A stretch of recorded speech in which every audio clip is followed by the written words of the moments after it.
La Voix des Bulles présente le One Day Club, le podcast BD bimensuel qui a pas dit qu'on appuie sur le bouton.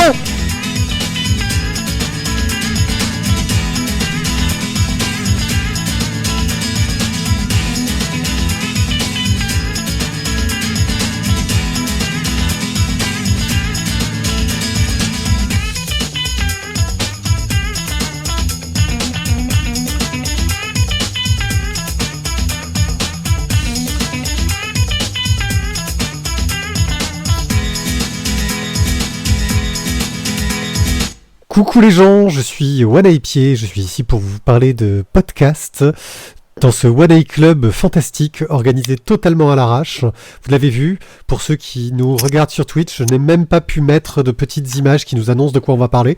Quelqu'un vient d'ouvrir une canette dans l'assistance, je me demande qui ce sera. Sera-ce Guillaume ? Guillaume, c'est toi qui as ouvert une canette ? Et non, ce n'est pas moi. Voilà, non ce n'est pas toi. Alors c'est toi Thierry qui a ouvert une canette ? Non, petite canette. Non, et c'est pas Mathieu parce que je sais qu'il est au thé, mais qui donc fait des bruits de canettes, d'ouverture de canettes avec son micro ? Vous êtes trop fort, c'est pour ça que je vous invite, c'est pour ça que vous faites partie de cette émission. Une émission encore très riche où nous allons parler de tonnes de bandes dessinées. Juste après une petite rubrique sur le net où Thio nous parlera de crowdfunding et puis moi de tristes nouvelles. Nous enchaînerons avec des chroniques, nous parlerons de Frank Lundgren 1, du Baron, de Square Eyes, ouais, de l'Agent, de Kariba, de UCC Dolores, les tomes 2 et 3, de Une nuit à Rome, le tome 4, dernier tome, et de Half-Life numéro 2. Non, ça Half-Life. Half-Life, non, Half-Life numéro 2. Half-Life. Voilà. Et on pourrait dire, on va parler de Half-Life numéro 3, autant dire que là, on ferait de l'audience de malade. Non ? Ouais, c'est clair. Voilà. Enfin, en tout cas, si tu avais fait de la publicité autour, ça aurait pu être possible. C'est possible, effectivement, mais comme vous le savez, nous ne sommes pas là pour l'argent, ce qui ne vous empêche pas d'aller sur Tipeee nous donner des sous, mais on en reparlera tout à l'heure dans la pause pub. Et je crois qu'on va tout de suite pouvoir commencer avec encore ce jingle que je n'ai toujours pas changé, mais franchement, faut que j'ai autre chose à foutre de ma vie. Online. Alors, mon cher Thio, de quoi vas-tu nous parler ? Et pourtant, tu vois, je veux dire, tu me changes toujours pas le générique, mais moi j'essaye d'attirer le chaland, tu vois. Moi je sors du truc chaud, quoi, tu vois. Ça, il y a de la sensualité, il y a du sexe, il y a de la science-fiction et tout, il y a des trucs. C'est racoleur, quoi. Ah ben moi moi je ratisse large, monsieur. Hein, j'essaie vraiment d'attirer. Quand même. Donc je vais vous parler donc de Money Shot, un crowdfunding donc sur Ulule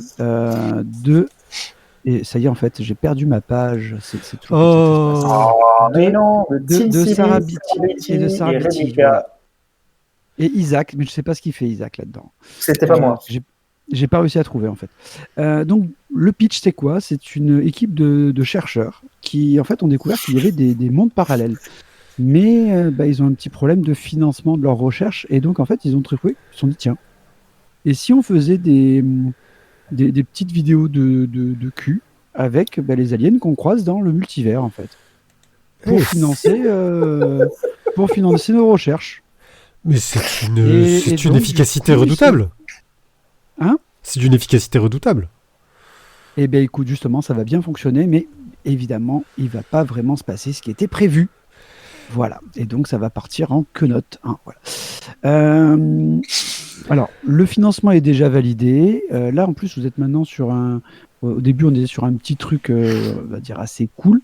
Un truc souple, entre 124 pages au départ et en 17-26. Là, on est déjà passé maintenant sur une couverture en dur.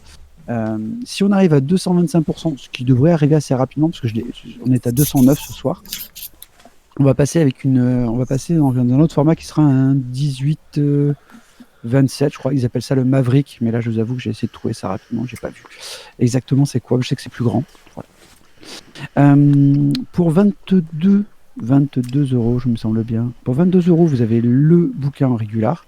Pour 27, vous avez toutes les goodies qui vont débloquer au fur et à mesure, dont un préservatif collector. Ça, je trouve quand même que bon, ça se négocie pas, un truc comme ça. Vous avez, comme maintenant, ça se fait très souvent sur les crowdfunding, vous avez à 32 € une couverture collector qui sera que pour le crowdfunding du LUL, et vous avez pour 35 € le Too Hot for You, c'est-à-dire la couverture sexy, mais avec une jaquette pour la recouvrir quand même, pour que vous puissiez lire ça tranquillou dans le bus qui vous amène à la gare Saint-Charles. C'est trop cool. Voilà, parce que tu penses carrément qu'il y a déjà quelqu'un qui va mettre des sous dedans, quoi. Ouais, moi j'ai déjà mis des sous dedans en fait. Comme quoi le cul ça paye toujours. C'est ça. Ouais, le cul ça paye toujours. Pour info, tu l'aurais déjà pris, tu vois, Tizak, mais finalement tu n'as pas passé le pas. pour info, un money shot au cinéma, c'est le plan qui coûte beaucoup d'argent à faire, mais qui va où tu mets la moitié du budget de ton film pour dire regardez, j'ai fait un plan de la mort.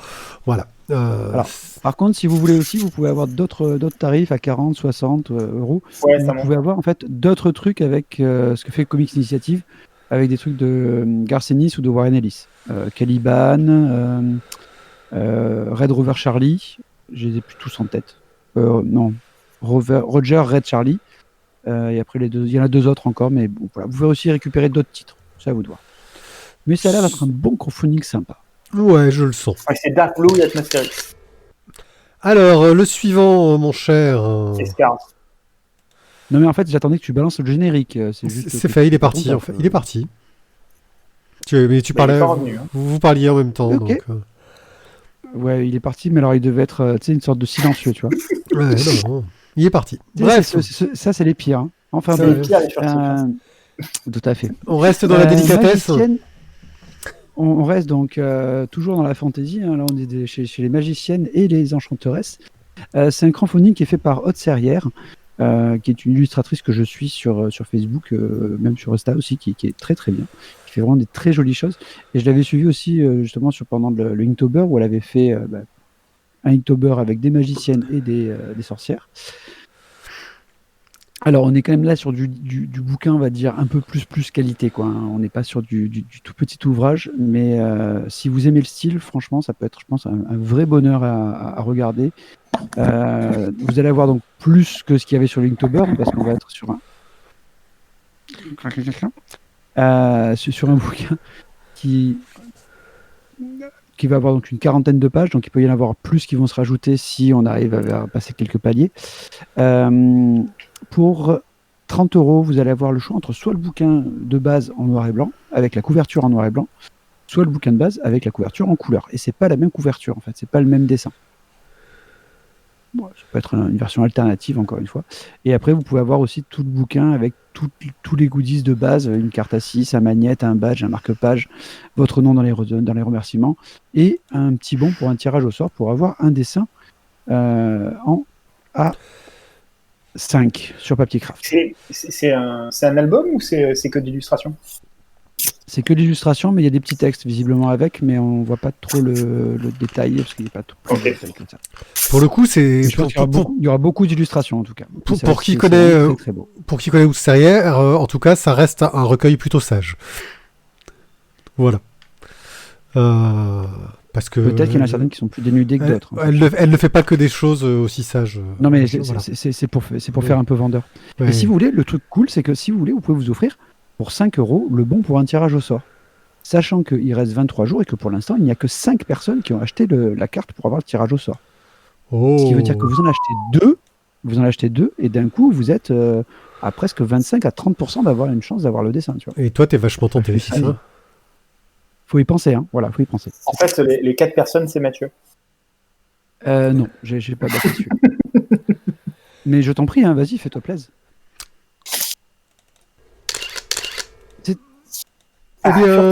Bien. Moi, je vais. Furtif, bah oui, ça me parlait en même temps. Je crois que c'est Thierry qui devrait couper son micro gentiment quand il ne parle pas, car il fait plein de petits bruits très désagréables. Et on saura très vite si c'est lui, s'il fait ce qu'on lui dit. Sinon, on pourra accuser Guillaume. Je voulais vous parler de BD, dont je vous ai déjà parlé la dernière fois. Donc, BD est un site à la base qui proposait de lire des bandes dessinées, de les produire soi-même, de les diffuser, qui était un plutôt beau projet, qui semblait plutôt intéressant, j'ai envie de dire. Sauf que... Attends, je le fais. Houston, on a un problème. BD, on a un problème, on va s'écraser. C'est con. Bah c'est un peu ça. Malheureusement, BD qui récemment avait enrichi son offre en proposant d'acheter des BD numériques d'éditeurs un peu plus standards, en plus des productions que chacun pouvait mettre dessus, avec l'auteur qui était vraiment au cœur du projet, qui gardait tous ses droits de vente numérique et touchait un gros pourcentage sur toutes les ventes. C'est un projet qui était mené par quelqu'un qui est assez connu, qui est Thomas Astruc, qui est un des co-créateurs de Miraculous, Ladybug et Chat Noir, qui pour le coup, je pense, a eu un beau succès, et qui à la base avait lui une idée de créer un univers partagé de super-héros qui est devenu l'univers de Miraculous, et qui grâce au succès d'ailleurs de la série animée, il a pu vraiment développer en univers partagé avec les téléfilms qui se passent dans d'autres pays récemment. Bref, malheureusement, leur start-up s'est un peu cassé la gueule, ils n'ont pas réussi à fonctionner, à avoir les financements qu'ils vont. Moi, j'avoue que je suis un peu désolé parce que je trouvais qu'il y avait des noms qui donnaient envie, mais j'en avais déjà parlé, ils ont un peu raté leur lancement selon moi, c'est-à-dire qu'ils auraient dû avoir des noms accrocheurs pour démarrer. Il y a des noms accrocheurs qui sont arrivés, mais c'était trop tard. Quand j'en ai entendu parler la première fois, je l'ai lancé, il n'y avait rien qui me faisait vraiment envie, et c'est un peu triste, surtout que les plateformes de Webtoon sont en train de se développer de plus en plus et ont l'air de cartonner, même si je suis pas sûr d'être le public, que j'ai un peu du mal à juger là-dessus. Bref, BD, là, à l'heure actuelle, on peut plus acheter grand-chose dessus. Je trouve, voilà, c'était un très beau projet qui, malheureusement, ne s'en sort pas, et qui aurait pu être quelque chose de très bien à la fois pour les auteurs et aussi pour les acheteurs, en nous proposant des lectures originales dans des formats originaux sur le net. Voilà. Donc sur ce, je crois que face à cette triste nouvelle, nous allons pouvoir passer à la suite et à attaquer les chroniques.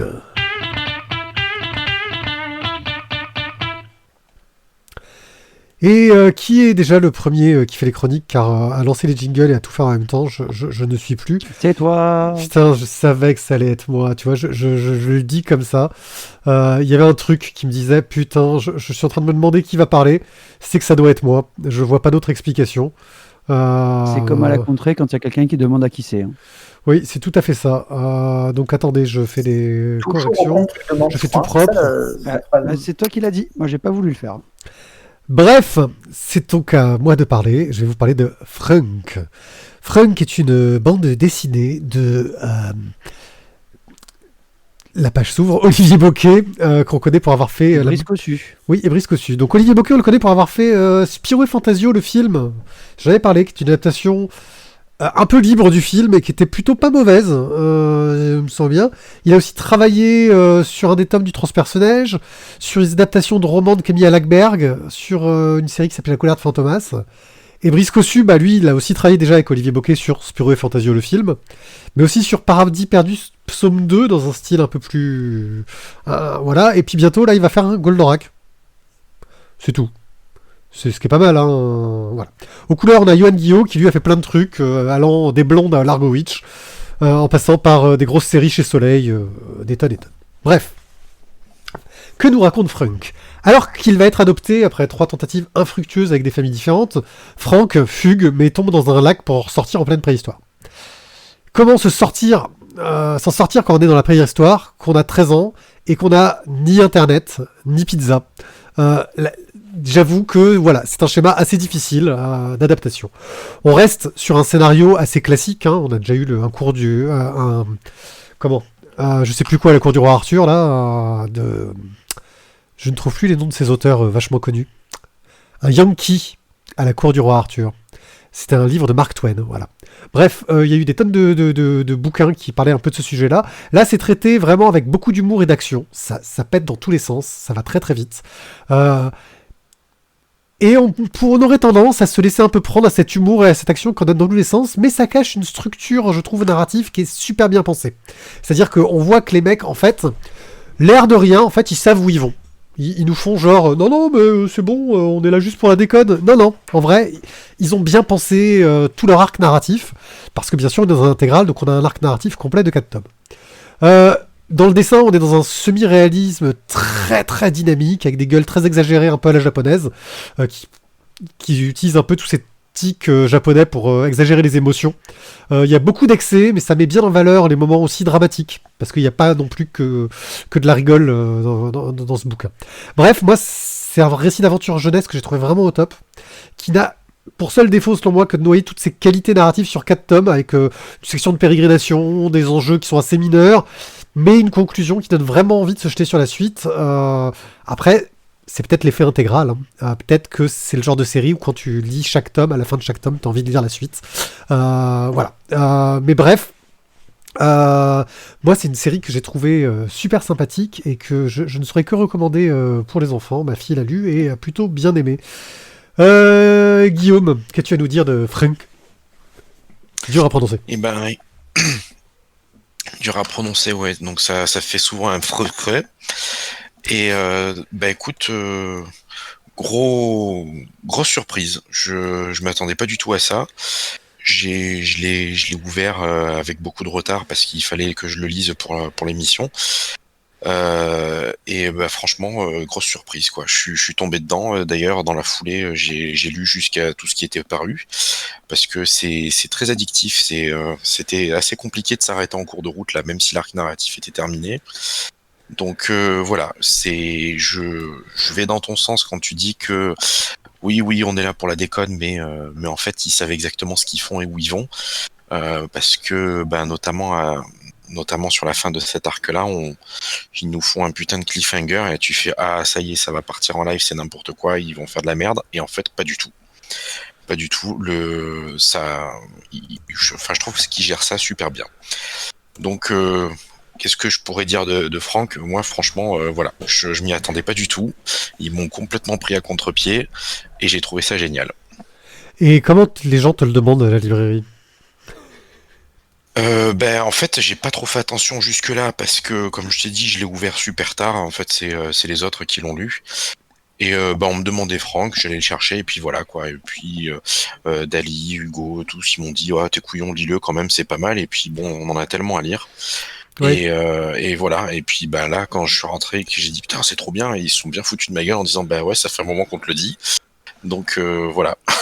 Du coup, comment on me le demande jusque-là, on me le demandait principalement.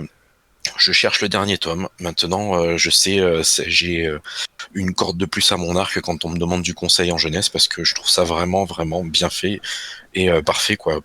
Et puis parfait pour toute la famille aussi quoi. C'est-à-dire même les adultes s'y retrouvent. Oui, moi je m'y suis retrouvé aussi. Thio, que toi tu as à nous dire là-dessus?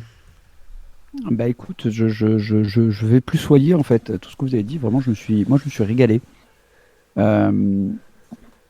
En plus, le premier arc finit par un truc où tu fais waouh, c'est trop bien pensé quoi. Et tout le long, je me suis régalé. Les cannibales du début qui ont voulu les bouffer, le fait qu'ils aient pas les voyelles et que du coup on a que des consonnes. Tout est. Voilà. Tu rigoles, tu t'amuses et tu passes un super moment quoi. C'est vivement que quelqu'un achète la suite quoi. Ouais, c'est probable. Mais ce sera ma fille dès qu'elle aura de l'argent de poche, je lui ferai acheter ça. Mais comme là, elle a commencé à lire Détective Conan et qu'elle veut la suite, je pense que... Oh putain, t'es pas rendu. Ouais, exactement.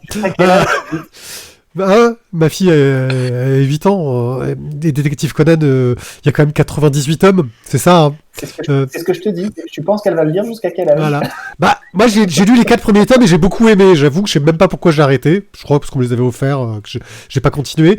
Et bon, je me dis on va peut-être continuer tout doucement, mais voilà. Bref, quoi qu'il en soit, niveau coup de cœur, j'avoue que oui, moi j'aurais tendance à en mettre un. Je sais pas si vous suivriez sur le sujet. Moi, si j'avais mon mot à dire, je l'aurais mis. Hein, mais comme je suis pas censé parler sur cette chronique. Ouais. Bah oui, non, mais si un coup de cœur à mettre, à un moment donné, t'es obligé d'ouvrir ta gueule. Tu vois.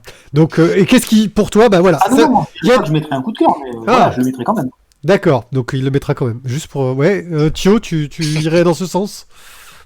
Moi, j'irais dans ce sens. Clairement, je me suis régalé. Ouais, et Guillaume, tu suivrais aussi? Sans hésitation, ouais, je plus sois. Ok, donc voilà, notre premier coup de cœur à 4. Alors, on est 4 à l'avoir lu, on en met un. C'est que, je vous le dis, ça doit être dans la bonne, les gens. Ça doit être dans la super bonne. Et on va tout de suite enchaîner avec quelque chose de léger, comme un boulet. Le Baron par Jean-Luc Masbou chez Delcourt. Thio, mais de quoi que ça nous parle donc? Bon, déjà, on va peut-être juste présenter Jean-Luc Masbou, quand même, qui était le dessinateur et le coloriste de Capet de Croc. Voilà. Oui. Ça pose un peu le monsieur. Un homme de qualité. Après, il a fait aussi d'autres trucs. Il a fait aussi Monster Club, que j'avais acheté. Après, il a fait d'autres trucs, mais là, je les ai pas. Faut tout avoir de lui. Mais déjà, c'était quand même pas mal. Ça fait un petit truc sympa. De quoi ça nous parle? Eh ben, ça nous parle donc du célèbre baron de Munchausen, qui est célèbre dans toute sa région pour les histoires absolument délirantes qu'il adore raconter à tout le monde. Mais voilà, en fait, qu'un jour, il se passe un truc assez étrange, c'est qu'en fait, un colporteur, pardon, excusez-moi, Le Jazzman. arrive au village et propose... ouais, c'est ça. Pas mal, celle-là. Arrive au village et propose un livre qui a été publié et qui raconte les propres aventures du baron. Donc du coup, celui-ci, apprenant la nouvelle, va découvrir que désormais il est célèbre, on va dire, sur toute la Terre et peut-être sur toutes les terres qu'il a déjà visitées. Mais est-ce qu'un livre peut vraiment rivaliser avec les talents du conteur? Voilà, c'est la question. Alors pour découvrir en fait le baron de Munchausen, moi, quand j'ai eu le bouquin entre les mains, ça m'a replongé en fait. Alors, c'est assez drôle, je trouve, comme truc, mais ça m'a replongé en 1989, où, pour les 18 ans de mon frère, le 15 avril, c'est-à-dire aujourd'hui même, donc aujourd'hui il a 50 ans, mon frère, donc bon anniversaire, frérot, on était allé en fait au cinéma Bonneveine voir le baron de Munchausen de Terry Gilliam. Voilà, sorte de hasard des trucs. Je parle du baron de Munchausen le 15 avril 2021 et le 15 avril 1989, j'étais au cinéma Bonneveine pour regarder le baron de Munchausen de Terry Gilliam. On a une histoire avec Terry Gilliam et... Ça avait été une sacrée claque au niveau visuel et j'étais ressorti du film avec des étoiles dans les yeux, mais un truc, j'avais 11 ans et j'étais là, j'avais fait waouh, c'est un truc de... Pour moi, c'est un truc de fou que j'avais vu, mais je m'étais absolument régalé. Du coup, forcément, l'histoire de Masbou, j'ai peut-être ma lecture, elle s'est fait un peu en parallèle avec ce que j'avais de souvenirs du film de Monsieur Gilliam. Alors, l'histoire et le show de Masbou est quand même assez différent dans son approche, parce que là, lui le récit va être vraiment très bien construit, mais il va essayer de faire une sorte de mise en abîme, justement, où on va non pas voir le baron de Munchausen qui est habitué à raconter ses histoires, mais qui voit ici, en fait, lui revenir ses histoires racontées par un autre. Et du coup, ça va amener, je trouve, une réflexion qui est super intéressante sur la différence entre l'histoire qui est orale et l'histoire qui est écrite. Et surtout, rendre quand même, je trouve, un super hommage au talent de conteur d'histoire, quoi. On va donc du coup rentrer dans l'imaginaire de Masbou et du baron de Munchausen. C'est drôle, c'est léger, c'est beau. En plus, on retrouve un style qui est quand même connu et apprécié dans De Capet de Croc. Là, on le retrouve dans le Baron. En plus, pour chaque histoire racontée, Masbou va faire un petit peu des petites différences en fonction des lieux où ça se déroule ou de l'histoire qui va être racontée. On va plus avoir les mêmes couleurs, on va plus avoir le même dessin. Moi, je donnerais un petit bémol. C'est que je trouve que la femme du Baron, qui est un personnage qui a l'air un peu central, n'est pas finalement tant utilisée que ça. J'aurais bien aimé qu'à la fin, il arrive finalement à conquérir cette dernière lectrice, quoi, pour terminer en beauté le voyage, parce que c'est celle qui est toujours un peu en train de rembarrer le baron, de lui dire que... de rabrouer pour lui dire que en fait, il vit toujours dans ses histoires fantastiques, mais que finalement, il se passe pas grand-chose, qu'il raconte des fadaises. Et je trouve que c'est un peu dommage qu'on ne soit pas un peu plus centrale, cette femme. Pour conclure, je dirais que j'ai quand même vu j'ai lu le Baron avec vraiment un grand plaisir. Le dénouement, j'ai trouvé ça intéressant, justement, ce que propose Masbou. Je vais vous laisser vous le découvrir, hein. Mais ça donne une autre approche un petit peu du Baron de Munchausen. Quelque chose qui est quand même plus adulte que ce que l'enfant de 11 ans avait vu dans un film à l'époque.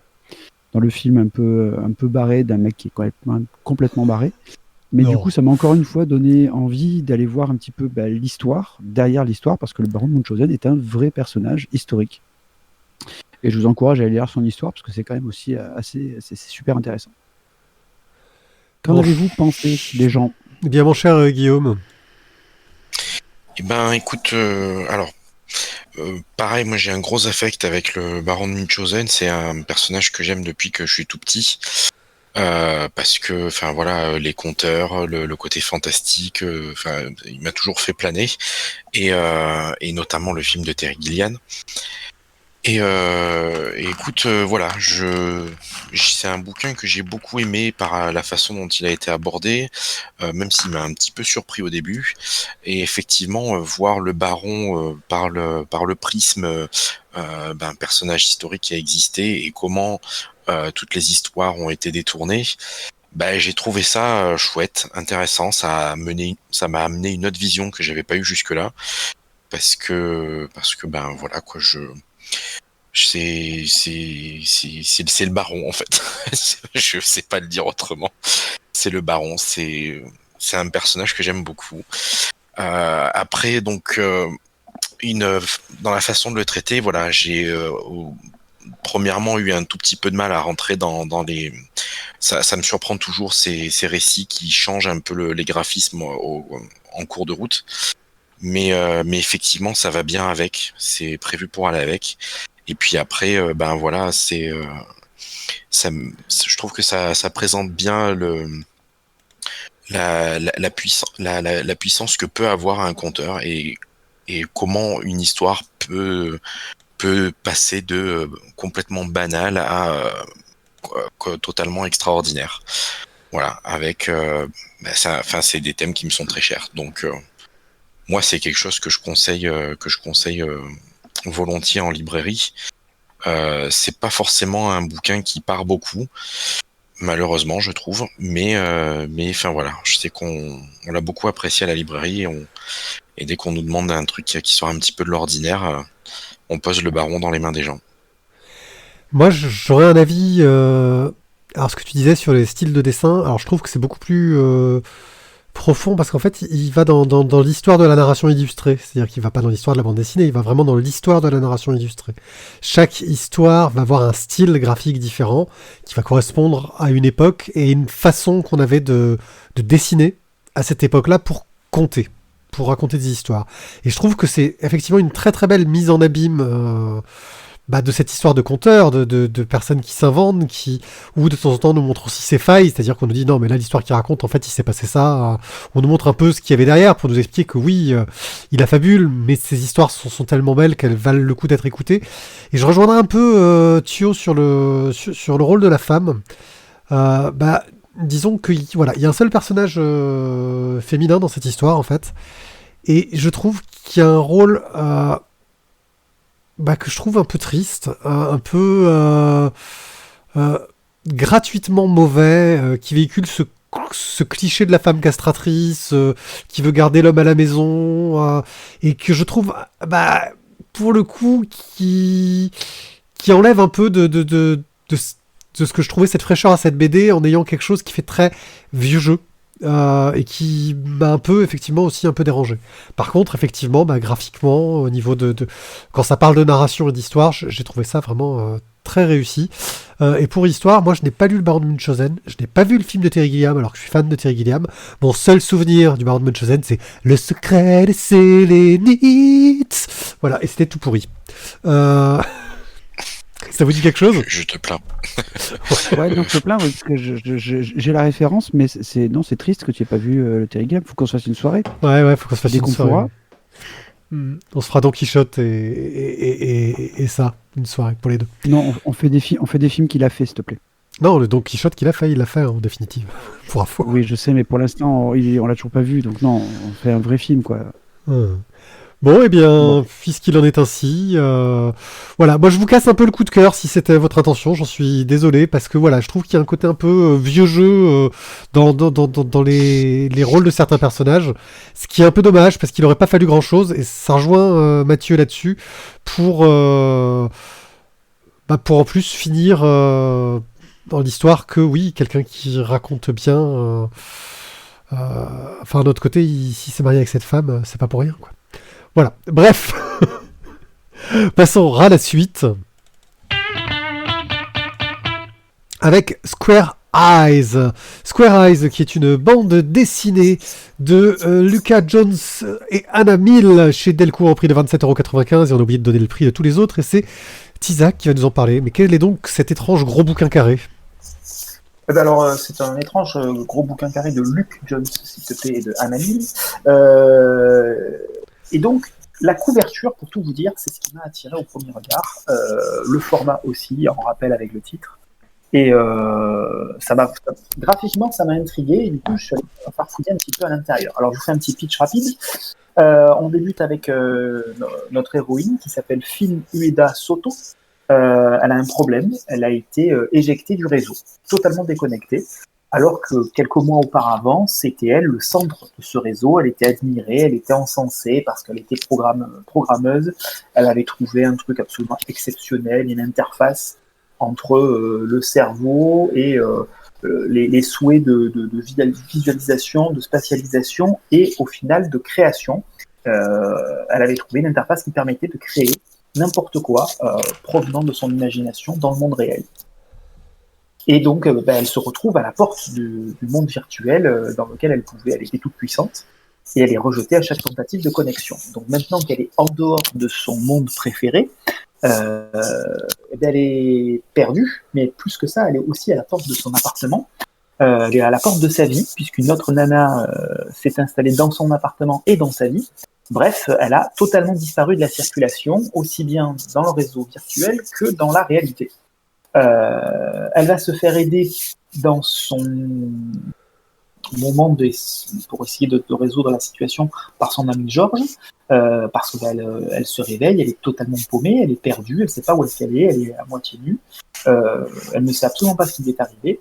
Par contre, ce qu'elle sait, c'est que son programme, son très cher programme, pourrait être la source de la disparition de gens dans la vie, dans la vraie vie.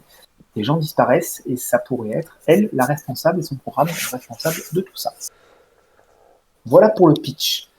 Vous l'aurez compris, on est dans une ambiance urbaine, dans une ambiance techno, pour pas dire geek, où les réseaux entre la vie réelle et la vie connectée s'entremêlent et sont le cœur du propos. Alors, ce propos, il est développé par Anna Neal et Luke Jones, qui sont à la base pas des dessinateurs de bande dessinée, mais des architectes, et qui ont créé une plateforme d'échange artistique qui s'appelle Efflux, qui date d'il y a un petit paquet d'années maintenant. Et c'est un peu leur sujet de prédilection, ces échanges, le réseau, l'appropriation du réseau par l'être humain, et comment est-ce que ces données, les informations continuent à être stockées dans le temps et continuent à perdurer une fois qu'elles ont été déployées sur le réseau. Donc c'est une problématique qui ne date pas d'hier pour eux. Et donc c'est sans doute la source d'inspiration de ce bouquin-là,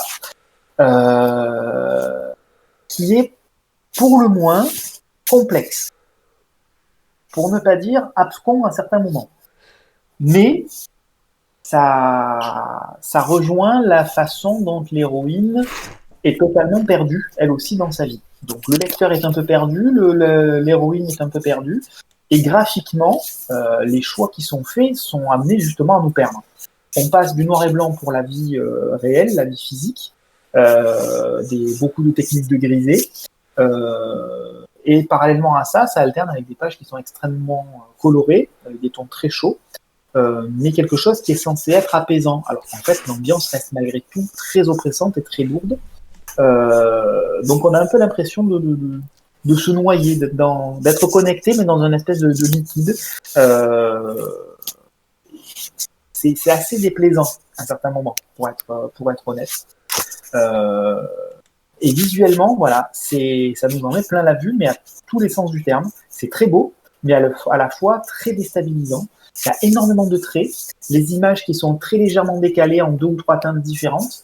On a l'impression qu'on a oublié de nous fournir une paire de lunettes en 3D pour arriver à lire correctement la BD, pour arriver à tout remettre en place, aussi bien au niveau de l'image qu'au niveau du scénario. Vous l'aurez compris, c'est pas évident à lire.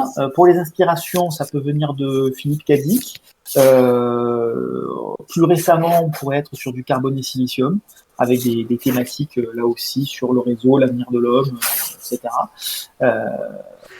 Donc voilà, je vais pas tout à fait donner mon avis complet, mais en tout cas pour mes impressions. À vous, messieurs. Eh bien, clairement, j'ai trouvé cette bande dessinée effectivement très exigeante.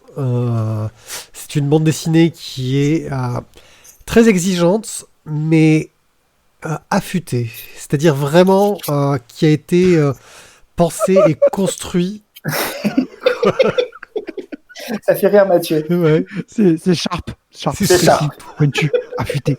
C'est-à-dire que c'est fait, mais c'est du travail d'orfèvre. C'est vraiment fait dans du détail. Tu disais ces couleurs qui sont dures à lire, etc. Mais il y a des jeux de superposition pour montrer la réalité augmentée par rapport à la réalité. Il y a toute une série de problématiques sur l'identité, sur ce qu'on est, sur ce qui nous définit. Et aussi plein de choses qui ont l'air futuristes, mais tellement proches. Genre quand tu utilises ton logiciel pour te dire comment aller du point A au point B, il y a un détour sponsorisé. Ce genre de choses là. Et tu dis, ouais, mais en fait, c'est pas con. C'est des petites choses qui te montrent ce monde moderne dans lequel on est. Mais franchement, voilà. Pour moi, c'est un bouquin où le fond et la forme se rejoignent. Vraiment très très bien. Par contre, putain, je suis content d'être un geek, hein, parce que quand tu fais référence à des dead drops pour expliquer comment tu retrouves des souvenirs et des infos, voilà, j'ai déjà perdu du monde. Voilà, donc les dead drops à l'heure actuelle, c'est des clés USB que tu vas pouvoir laisser cachées quelque part, dans lesquelles tu vas pouvoir planquer des infos pour que des gens puissent les récupérer plus ou moins gratuitement. Pour récupérer des trucs. Et là, elle laisse des dead drops qui sont en gros des sortes de tags dans lesquels il y a des données, dans lesquels elle va pouvoir récupérer des infos au fur et à mesure, pour surtout lutter contre le complot qui a fait qu'elle a perdu une partie de son identité. En fait, c'est même pas vraiment un complot si elle a perdu une partie de son identité, c'est juste que c'est aussi une grosse alcoolo droguée dans ce sens-là. Ouais, mais c'est aussi un complot parce que derrière, l'enquête qu'elle mène montre qu'il y a un complot. Voilà. C'est pas un complot de multinationale forcément, mais on lui a appliqué son boulot, quoi. Alors, clairement, pour moi, c'est le genre de bouquin dont je suis méga fan. À un moment donné, il y a même un jeu entre la réalité et la gouttière de la BD où elle la traverse pour aller voir ce qui se passe derrière. Un travail du fond, de la forme, un jeu sur le rythme, sur des brisure avec d'un coup, hop, on saute une page pour arriver à la suite. Ouais. Des sens de lecture qui varient. Voilà, franchement, quelque chose. Et là, Oberon vient de dire dans le chat, Thio vient de dire dans le chat qu'il a l'impression de voir Existence. Je suis tout à fait d'accord. Moi, c'est-à-dire que ça divise. Un Cronenberg, tu vois. Ça divise totalement, clairement. J'ai adoré. Je mettrais un coup de cœur personnellement, mais je pense que vous connaissant, c'est impossible que cette BD ait un coup de cœur, sachant que Thio l'a lu. Voilà. Ah ouais, carrément, tu traches sur Thio direct comme ça. Non, c'est juste que je sais que c'est pour moi, c'est le genre d'ouvrage qui forcément, dans la façon dont il est fait, ne peut que diviser parce qu'il est super exigeant. Et il a fait référence à des choses que j'ai captées. Je suis sûr que j'en ai raté la moitié. Mais c'est parce que j'ai un côté geek que je m'intéresse à tous ces trucs un peu modernes, etc. Mais t'as aucun mode d'emploi. T'es lâché dans la nature sur plein de choses. Tu disais qu'elle est à moitié à poil. Mais oui, elle est à moitié à poil parce que maintenant, les vêtements, c'est de la réalité augmentée. Les gens ont plus vraiment besoin de porter des vêtements. Tu vois, permettent aussi de mettre de la pub dessus. Tu vois, c'est ce genre de choses-là. Et t'as plein de trouvailles que moi j'ai trouvé géniales, des idées fantastiques pour un monde de SF, qui pourraient être rendues plus lisibles, plus abordables. Et c'est un peu son seul défaut, c'est que ils sont restés à leur niveau de narration. C'est-à-dire qu'ils ont fait une BD voilà, assez exigeante. Moi j'ai adoré. Voilà. Thio, je vais te demander quand même ton avis parce que j'ai traché sur toi et que je veux pas le faire gratuitement. En fait, je voulais pas en parler parce que clairement, en fait, j'allais dire que c'est un truc totalement incompréhensible, quoi. Pour moi, j'ai l'impression de voir une sorte de un essai. J'ai essayé de faire, tu vois, c'est un peu du loup-bapo. J'ai essayé de faire un truc. Ce sera compris, ce sera pas compris, je m'en fous, mais j'ai fait mon truc. Bah ouais, mais moi, clairement, j'ai rien compris, quoi. Et d'ailleurs, s'il y en a un de vous deux qui, à la fin, sans spoiler, en dehors des émissions, on peut essayer de me raconter c'est quoi la fin du truc. Je suis preneur parce que très honnêtement, je l'ai relu 2 fois et je me disais mais en fait, je comprends pas, je sais pas, je vois pas ce qui se passe, quoi. Mulholland Drive. Mulholland Drive. Mulholland Drive. C'est Lynch, c'est pas Cronenberg, par contre. C'est Lynch. c'est pas mieux. Hein. C'est Lynch, ouais, mais Cronenberg, écoute, moi j'ai un pote qui avait Cosmopolis sur un serveur chez lui. J'ai vu Cosmopolis, et ben je peux te dire que c'était chiant, même plus chiant que Existence. Donc quand même, c'était quand même compliqué, mais Faut regarder Crash. voilà, bon. Voilà. Je l'ai vu, celui-là était pas mal par contre. Voilà, Les Promesses donc- de l'ombre aussi est un bon film, mais bon, on va pas parler de ça. Donc non, en fait, moi je dis c'est juste, pour moi c'est une sorte d'essai de bande dessinée, et je suis désolé, mais donc clairement comme tu dis, je suis d'accord avec toi Pierrick, ça peut vraiment pas plaire à tout le monde. Et même pour dire en fait qu'à mon avis, je pense que les avis en fait ça peut être, c'est très binaire, hein. Ça va être soit tu aimes, soit tu trouves vraiment que c'est une totale merde. Et que très honnêtement, c'est dommage d'avoir tué des arbres pour imprimer ça. Voilà. Non, mais Alors, voilà, là, je te trouve dur, et je te dirais c'est un bouquin qui a quand même reçu un award graphique, donc pour Bah, ils affilent à tout le monde les prix maintenant. parce que effectivement, c'est esthétiquement, ça reste Oui, une mais- énorme clacasse. Par contre, Oui, je mais- suis complètement d'accord avec C'est-à-dire toi. que- Personne n'a les clés pour le lire. Et en tout cas, pas grand monde a les clés pour le lire. Et il y a un petit côté délire intellectuel. Moi, je me suis fait mon délire, je suis dans ma bulle. Les gens le comprennent, tant mieux. Les gens le comprennent pas, tant pis. Je m'en fous un petit peu. Et c'est ce que je trouve c'est sûr. regrettable en fait dans l'écriture de ce bouquin, qui, en se mettant à une autre portée, sur une autre dimension peut-être narrative, aurait touché un bien plus large public. Et c'est un petit peu dommage. Moi, c'est le reproche que je lui ai fait. Parce qu'effectivement, il est bourré de qualité, il est bourré de super intentions, et au niveau de la réalisation et au niveau de la narration, ça reste à un niveau de lecture qui est très élevé et trop élevé pour arriver à toucher beaucoup de monde. C'est un petit peu dommage. Ah non, mais l'univers est intéressant. Ils auraient pu produire une histoire. Ils auraient dû étendre sur beaucoup de tomes, je pense, pour que ce soit. Ils auraient pu garder la même histoire et l'étendre sur une série plus d'action, etc. C'était tout à fait possible. Ça aurait tenu la route avec plein de retournements, etc. Ça aurait très bien marché. Je verrais très très bien cette BD adaptée en série télé, en fait. Pour moi, c'est quelque chose qui marcherait vachement bien. Mais ça demanderait un sacré budget. Pour la produire. Oui, gros budget, ouais. Gros budget. Ouais. Hmm. Mais bon. Voilà. Donc non, moi je trouve que c'est une très très belle réflexion sur ce qu'est notre identité à l'ère du numérique, globalement. Oui, je suis d'accord.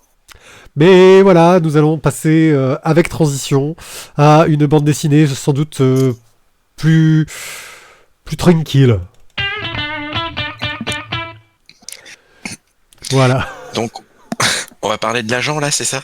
Ouais, c'est ça. C'est ça. Donc, Guillaume. écoute, moi je me suis pas fait mon petit délire dans ma petite bulle. Hein. Alors l'agent, c'est quoi en 2 mots? Alors au niveau du pitch, on va avoir, on va suivre une inspectrice de police qui a la réputation d'avoir un instinct de dingue pour résoudre ses affaires. Et en fait, voilà, là, quand l'histoire commence, il y a une arrestation qui part en vrille dans le métro. Un gars après qui court depuis un sacré bout de temps. Ils ont fini par mettre un appât là-dedans pour arriver à l'attraper, à s'occuper de lui, mais ça commence à tout partir en couille. Il y a plein de choses pas très naturelles qui se passent. Et le gars arrive à tuer l'appât malgré le fait qu'il c'était juste improbable et pas possible. Et donc, voilà, là-dessus, elle prend le sang et elle part avec son équipe à la poursuite du gars et ça va partir encore plus en live parce qu'elle est la seule survivante. Et là, elle se fait approcher par un gars qui lui explique gentiment et posément qu'en fait, la magie existe, que tout ça, ça a tourné comme ça parce que le gars d'en face la maîtrise et que, comme la magie existe, il y a des services gouvernementaux qui existent pour gérer tout ça. Donc, j'ai oublié de préciser que tout ça se passe là, maintenant, c'est du contemporain. Et voilà. Donc, pour faire le pitch, je vais pas aller plus loin, sinon je vais vous raconter toute la BD. Vous me direz, c'est pas forcément hyper grave de spoiler ce genre de BD, même si je trouve ça plaisant de tout découvrir, de découvrir l'univers soi-même. Mais c'est ce que j'appelle de la bonne BD popcorn. D'aucuns diraient que c'est pas génial comme description, mais moi j'aime beaucoup. C'est le genre de bouquin qui m'a très agréablement surpris. Je l'ai ouvert, je l'ai lu, je l'ai fermé, j'ai dit ouais voilà, bien.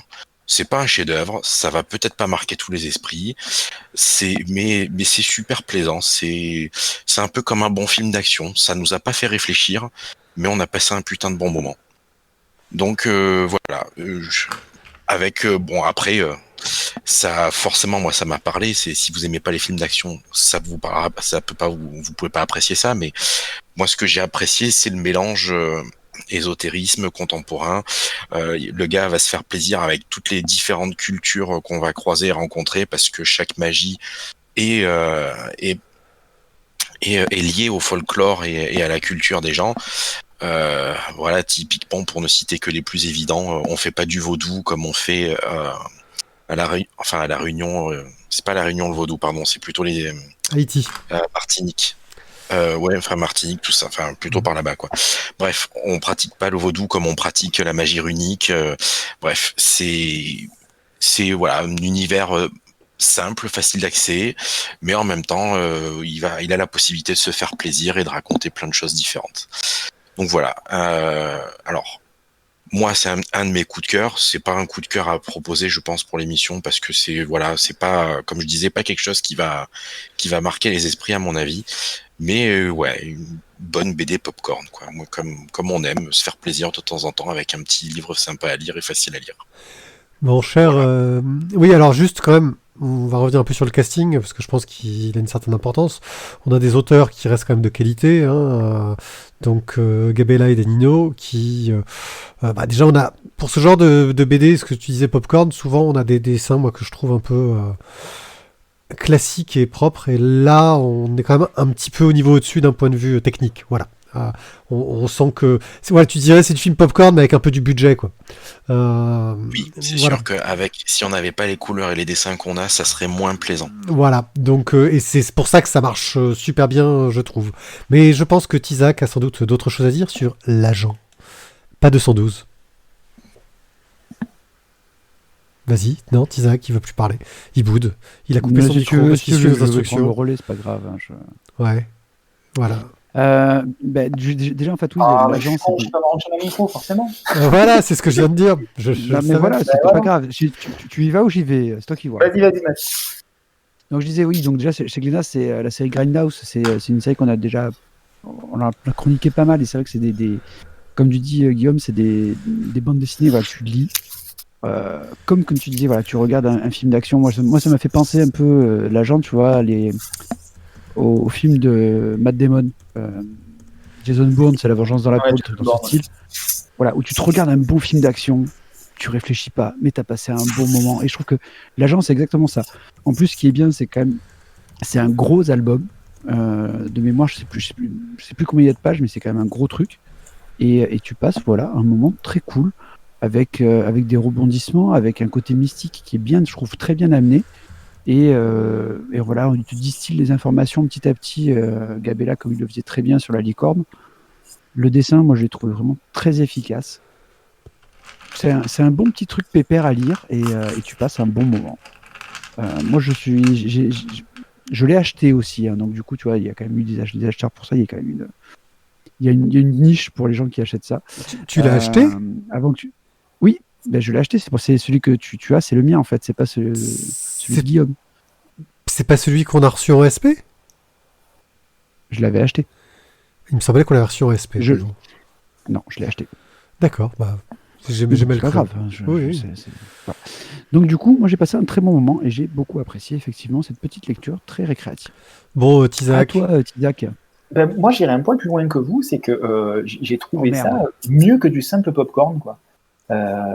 J'ai trouvé ça très malin pour Du popcorn salé. Pour un premier tome, comme tu disais Mathieu tout à l'heure, 140 pages. Il y a beaucoup d'éléments qui sont donnés pour un premier tome, et c'est pas une simple mise en place. Il y a plein de choses qui se passent et ça donne vraiment envie d'aller voir la suite. Et comme le disait Guillaume, de par les différentes magies qui vont pouvoir être rencontrées, de par les différentes populations qui vont pouvoir être rencontrées, ça ouvre énormément de possibilités à la suite de cette série. Et ben franchement, ça donne envie. Les protagonistes principaux sont pas manichéens du tout. Et ça aussi, c'est intéressant, c'est intelligent. On n'a pas la sensation de se faire prendre pour un con avec un énième scénario à l'identique. Voilà, moi pour un popcorn, j'ai trouvé que c'était du popcorn de luxe et pas qu'au niveau du casting scénario-dessinateur. C'est que au niveau de ce que ça propose dans le bouquin, c'est du plus, je trouve. Alors, je serais un peu moins... Je trouve ça très très bien, hein. Je veux dire, j'ai passé un bon moment, c'était cool. Mais c'est la trilogie du samedi, quoi. On te trouve un bon petit univers, très bien conçu, très bien écrit. On va pouvoir se faire un petit épisode avec une enquête différente chaque soir, chaque samedi. Et ça va être sympa, hein. Mais bon, ça va pas non plus raconter grand-chose Dans la d'exceptionnel. trilogie du samedi soir, t'avais de la série vraiment de merde popcorn, et t'avais de la série popcorn que tu regardais qui était vachement mieux. Bah là, celle-là, elle est vachement mieux. C'est ce que je dis, non mais quand je dis trilogie du samedi, c'est pas non plus purement négatif, hein. Il y avait des bonnes choses dedans. Mais voilà, disons que moi c'est cette impression que ça se donne, c'est que c'est un bon univers. On pourrait d'ailleurs très très bien créer une équipe de jeux de rôle qui irait jouer dans ce monde-là. Ça colle, mais à la perfection. Mais oui, il y a rien, je trouve, il y a des rebondissements, mais rien de transcendant qui te laisse sur le cul en fait. Et c'est moi ce que j'apprécie vraiment quand une bonne série d'action est faite, c'est où il t'emmène quelque part et que d'un coup, paf, il te retourne en l'air et là tu dis putain les mecs, ils ont vachement bien écrit le truc. Là, ouais, il se passe des choses, il y a du rebondissement, mais ça reste léger. C'est très efficace, c'est bien écrit, mais c'est pas non plus exceptionnel, quoi. Voilà. Je pense que on a fait le tour de l'agent. Mais notre propos n'est pas plus loin, je pense. Oui, voilà, non, mais je me doute bien. C'était juste pour revenir là-dessus. Aller dans ce sens-là. Bref, c'est l'heure de la pub. Et oui, c'est l'heure de la publicité, les gens. Car, sachez-le... La séquence mendicité. La séquence mendicité. C'est le moment où nous demandons du soutien. Oui, du soutien. Par exemple, du soutien pour acheter un aide-mémoire à Tizak pour qu'il prenne le micro que vous lui avez offert. Donc il lui faut un truc qui sonne, genre une sorte d'appareil sur lequel il y aurait un écran où tu pourrais mettre des notes et où ça ferait des bips pour te rappeler des trucs. Tu vois ? Avec un écran tactile, ce serait pas mal. Ce qui évite... J'ai autant que moi, c'est plutôt une valise qu'il me faudrait plutôt qu'un pense-bête. Mais voilà, donc il faut offrir une valise en carton à Tizak. En carton, ça peut être sympa aussi. Voilà, la valise en carton de Tizak, et on a besoin de vous. Pour ça, nous sommes sur Tipeee. Et les des sièges. Nous sommes sur Tipeee, paix à son âme. Alors, vous pouvez nous soutenir. C'est pas la même... La valise en carton et les bains de siège, c'est pas la même personne, les gars. Ah. On est très années 80 dans nos références, mais c'est pas la même personne. Entre Rika Zaraï et Linda De Souza, c'est pas pareil. Ah putain, j'ai mélangé les deux. Ouais, mais bon, elles sont cousines. Bon, bah on va remercier. C'est dégueulasse. On va mettre Linda Zaraï. Donc, Linda Zaraï. Mais on va aussi remercier Chevon, Warloff, Todd, Stéphane, Cobal, Arnaud Doucet et Boob qui nous ont très gentiment soutenus sur Tipeee. Si vraiment vous avez autre chose à faire que de nous offrir un café, car Tipeee, ça vous permet de nous donner genre 2€, et puis si vous êtes parisien, 4,50€ pour le café. C'est le genre de choses qu'on ne peut plus faire, donc pensez-y. Vous pouvez toujours offrir des cafés à des gens en allant chez Tipeee. Voilà. Ça vous permettrait de vous dire que vous faisiez comme avant ce confinement ou ce couvre-feu ou je ne sais plus trop quoi. Bref, voilà. Mais vous pouvez aussi nous soutenir en allant cliquer sur les liens Amazon ou en achetant des t-shirts sur notre Spreadshirt ou en parlant de nous et en disant tout le bien que vous pensez de nos émissions ou en vous plaignant de tout l'argent qu'on vous fait dépenser dans les BD que vous achetez sur nos conseils.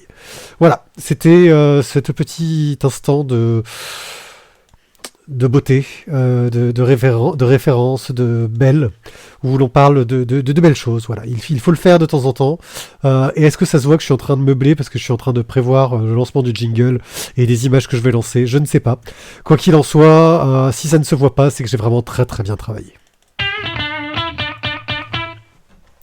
Thio va nous parler de Kariba, une bande dessinée des Clark, mais je ne sais plus comment ils s'appellent de leur prénom. James Clark et Daniel Clark. Voilà. Je t'en prie. Qu'est donc cette bande dessinée qui est chez Glénat au doux prix de 19,95€, mais c'est un gros bouquin. Alors c'est un gros bouquin de 220 pages déjà quand même, faut le dire. Alors ça va nous parler de quoi en fait? On va être sur le petit joueur. Oui. Excuse-moi, on n'a pas tous ton niveau, hein, je débute dans les gros volumes moi. On va faire un voyage magique sur les rives du Zambèze. On va découvrir donc Sikou. J'ai cru que t'allais faire une contre-pétrise, que t'as dit Mazik sur les rives en baise. J'ai cru que t'allais dire voilà. Mais bon, vas-y, continue. Désolé, mon micro Désolé, est coupé, j'ai pas pu la faire. Vas-y, poursuis. Comme quoi, ça a aussi du bon, la technologie. Hein. Des fois ça nous sauve. Hein. Sikou donc qui est une jeune fille donc à peu près comme les autres, sauf qu'elle a des pouvoirs magiques qui la lient aux animaux de la région. Et elle est sans nouvelles de son père, donc qui travaille en fait à la fabrication d'un grand barrage, le grand barrage de Kariba, qui est un chantier assez colossal. Et pour retrouver son père, en fait, Sikou va décider de remonter en fait le fleuve Zambèze avec Amédéo, qui est le fils d'un ingénieur justement qui travaillait sur le barrage. On va avoir un voyage en fait qui va leur permettre d'affronter des pirates, des capitalistes, des magiciens. Donc voilà, on va être dans plein d'univers différents. Alors, James Clark et Daniel Clark, a priori, j'ai cherché, c'est la seule bande dessinée qu'ils ont faite. Ils ont fait des bouquins. Daniel Clark est un écrivain, mais j'ai même pas réussi à trouver ses titres. Donc, honnêtement, les mecs, ils sont sous les radars, mais je pense qu'ils sont en mode sous-marin de chez sous-marin, quoi. Donc, ils ont fait Kariba. Et donc, dans ce bouquin, ils ont mêlé des faits historiques, la construction d'un barrage sur un fleuve, et des événements mythologiques, c'est-à-dire des créatures mythologiques sud-africaines. Et dans le scénario, je trouve que tout se tient. C'est bien rythmé, c'est dynamique, tout au long des 220 pages. Il y a peut-être des moments où c'est un peu plus mou, mais ça reste quand même, je trouve, très très agréable à lire. Le dessin fait penser un petit peu à de l'animation, avec un gaufrier qui va un petit peu varier en fonction des moments. On va avoir un gaufrier classique pour le plus souvent, on va dire, je vais dire le tout venant de l'histoire, ondulé pour les passages où on va être dans l'eau, ou carrément absent quand on va avoir des passages dans le monde onirique en fait. Et je trouve que c'est sans être transcendantal au niveau du dessin, c'est super efficace et c'est vraiment agréable à lire. C'est un bel ouvrage qui vaut le détour, clairement. Je trouve que la couve avec Kariba qui est incrustée, alors je sais pas comment est le terme exact en imprimerie, Pierrick nous le dira tout à l'heure. Je crois que c'est imprimé ou imprimé à froid ou vernis sélectif. Vernis sélectif à froid, à chaud. Non, vernis sélectif nature. Et du coup, ça donne un super effet. Je trouve que c'est un livre qui est assez didactique, qui amène vraiment à réfléchir sur des problèmes actuels, mais aussi des problèmes du passé, parce qu'on traite aussi finalement le colonialisme, mais sans être moralisateur, et qui n'est pas naïf dans ses propos. Tu vois, tu n'es pas dans une sorte de bonne pensée positive, quoi. Je trouve que c'est vraiment un chouette bouquin, à la fois pour les ados et pour les adultes, comme ça fera plaisir à Evelyne, elle sait pour qui c'est.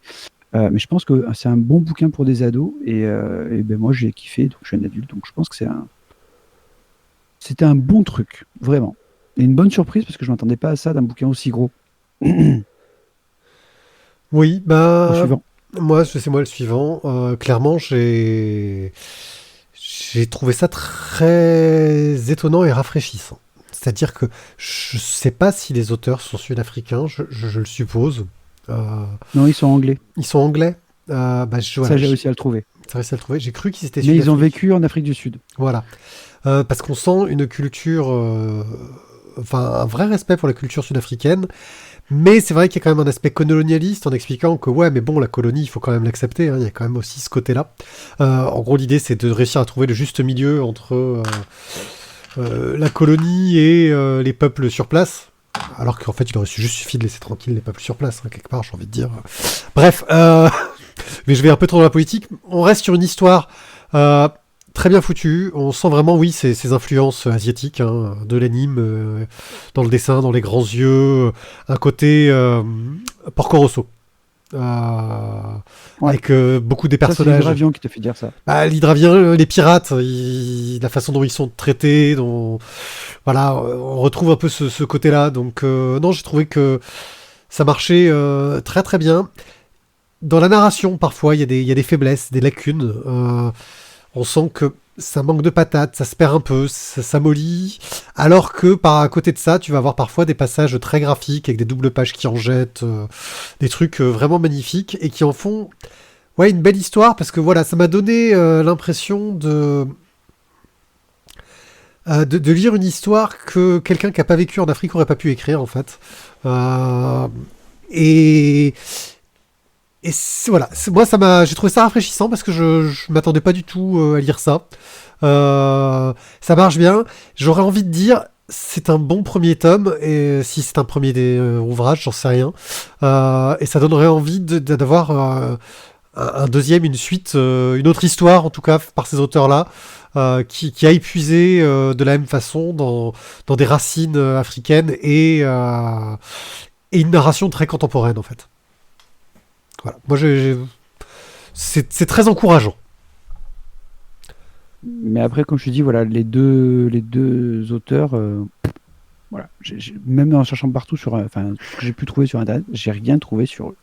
Bon, bah en tout cas, voilà, moi c'est vraiment quelque chose que je recommanderais en lecture jeunesse parce que ça peut ouvrir de nouveaux horizons, j'ai envie de dire, sans toutefois être voilà, je trouve qu'il y a encore des choses qui font qu'il y a des progrès à faire, j'ai envie de dire, pour les auteurs, mais pas grand chose pour que ce soit au top.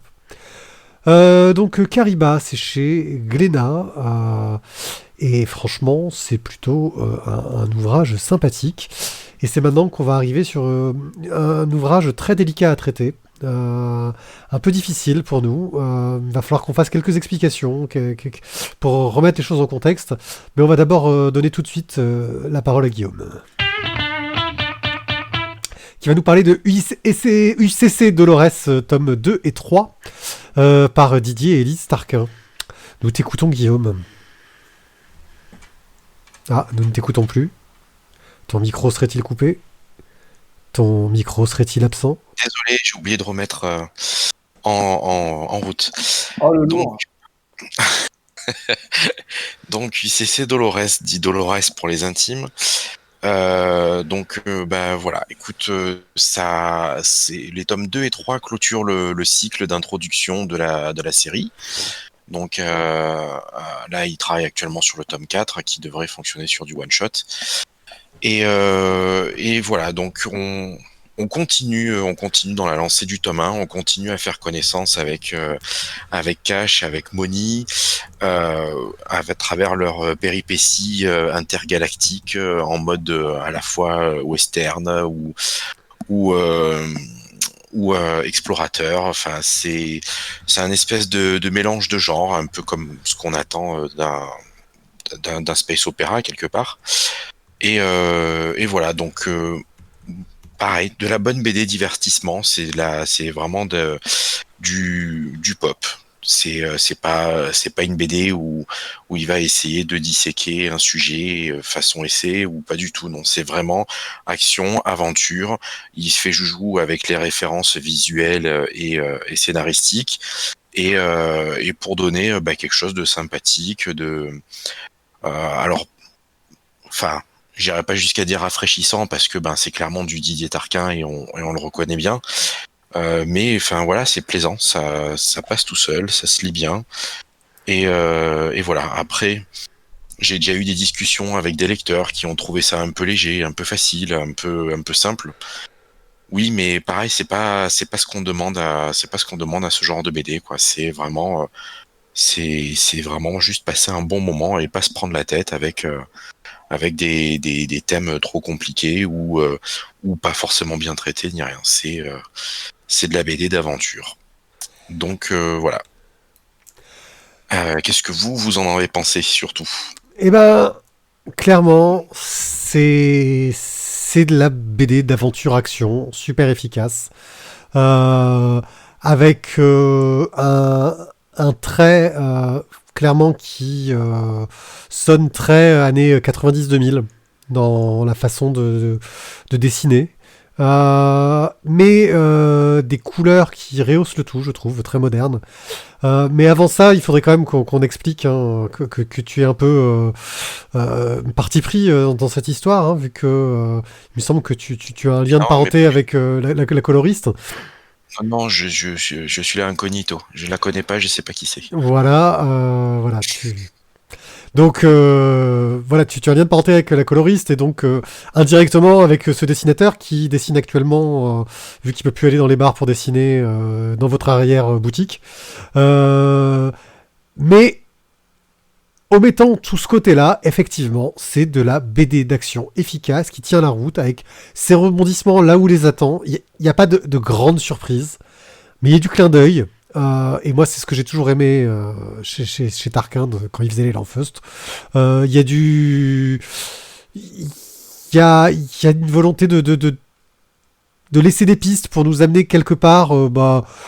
Voilà, on s'y attendait pas. Et au final, l'histoire se clôt en s'ouvrant vers une autre aventure qui, là encore, a l'air assez classique, mais qui on arrive à un statu quo qui va suffisamment renouveler l'histoire pour qu'on ait envie de s'y replonger, on va dire. Renouveler l'univers et ce qu'il y a à savoir dessus. Voilà, c'est de la bonne BD d'action efficace de SF. De la SF comme on n'en fait plus, j'ai envie de dire. Voilà. Donc, à moins que quelqu'un ait un mot à rajouter là-dessus, qu'il parle maintenant ou qu'il se taise à jamais. Moi, je dirais que ça se lit un petit peu comme une bonne Madeleine de Proust, quoi. Tu tiens comme tu dis, c'est un petit peu le goût de ce qu'on avait quand on lisait un Landfast, mais un peu à la sauce d'aujourd'hui, ce qui fait que c'est peut-être, ouais, moi je dirais, voilà, peut-être qu'il y a un petit côté quand même revival de ce que je lisais quand j'étais à la fac, mais c'est quand même super agréable, quoi. Et tu passes un très bon moment. J'irais plus vers du Aqua Blue sans le message écolo, on va dire. Voilà. Dans le ton. J'ai juste trouvé la fin très bonne pour l'ouverture, mais par contre, la scène finale d'action, je l'ai trouvée plutôt illisible. C'est mon seul regret. J'ai trouvé que le 3e tome était très bon, scénaristiquement parlant, pour clôturer cette histoire-là en 3 tomes. J'ai juste trouvé un petit peu, pour pas dire beaucoup, brouillonne cette scène d'action finale. C'est un petit peu dommage. Généralement, c'est quand même là qu'il se passe des trucs un peu épiques. Et voilà, j'ai trouvé ça un petit peu brouillon. Dommage. Nous allons donc pouvoir passer de suite au titre suivant. Un titre plein d'action, d'aventure, de sang et de violence. Car nous allons passer une nuit à Rome, mais pas avec Spartacus. Alors, ce que je dis en plus, la violence, elle est bien présente, par contre, je suis entièrement d'accord. Oui, c'est une espèce de violence sourde, hein, Mathieu. Très très sourde, mais qui quand même se fait entendre à chaque fois. Ouais, c'est ça, ouais. Tu vois, pour le dire, j'ai même pas mis de jingle. C'est la honte. C'est la honte. Vas-y, Tizak. Donc, aussi pour une dernière nuit à Rome, la 4e et dernière, on retrouve donc Raphaël et Marie, bien évidemment, qui se sont quand même pas très bien entendus sur la fin du tome 3. Est-ce que tu pourrais juste rappeler l'amorce de ces différentes nuits à Rome, juste pour que les gens aient le contexte. Pour rappel, chacun de ces tomes correspond à une tranche d'âge, à une décade. Donc dans le premier tome, ils ont 20 ans, ce Raphaël et cette Marie. Ils se promettent de passer encore une nuit ensemble pour leurs 40 ans. Donc dans le tome 2, ils se revoient comme prévu pour la soirée de leurs 40 ans. Donc ils s'étaient donné rendez-vous 20 ans plus tôt. Et c'est un premier cycle, c'est un premier diptyque. L'arc narratif initial, c'est celui-là. Il n'y avait pas de tome 3 et de tome 4 prévus initialement. Et donc, normalement, ça devait se clôturer comme ça. Donc, on était sur une rencontre à 20 ans, un amour qui perdure comme ça, en filigrane derrière, et une promesse de se retrouver 20 ans plus tard. Voilà pour le premier diptyque. Le second diptyque, donc tome 3 et 4, là, ils approchent de la cinquantaine. Et en fait, on suit l'avancée en âge de l'auteur, de Jim, qui utilise ses préoccupations personnelles et son introspection pour continuer à produire cette relation entre Raphaël et Marie dans cette nuit à Rome. Et donc là, à 50 ans, il se donne rendez-vous pour l'anniversaire de Raphaël à Rome avec toute une palanquée d'autres amis. Sauf que les choses ne se passent pas tout à fait comme prévu initialement, c'est un petit peu moins gai que prévu. Et donc dans ce tome 4, Raphaël finit par rattraper Marie dans le hall de l'aéroport. Marie qui vient d'apprendre que sa mère est décédée. Elle a foncé donc en direction de l'aéroport pour rentrer en France, puisqu'ils étaient donc à Rome. Et Raphaël essaye de rattraper ses bêtises du tome 3, qui était une fois de plus très autocentré, ce garçon.